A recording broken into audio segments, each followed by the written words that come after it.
Hi there, I'm Cheryl. Welcome to the Coastal Christmas card class. I absolutely love having little spins with Christmas classes. I love doing cards that are a bit coastal themed, but then creating them as a Christmas spin, just for something a little bit different and unexpected. And in this class, we're going to do just that. Let's go take a look at what we're doing.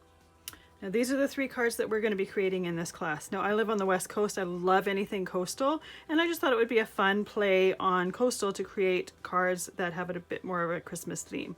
So all of them have little Christmas elements to them. This one little ornaments, this one a wreath, this one Santa and sleigh. You could take those elements off and have year-round cards, change up the sentiments or put the sentiment on the inside. But these are the cards that we're going to create. The class comes with a supply list that will list all the supplies for each of the cards, as well as having pictures of the finished sample.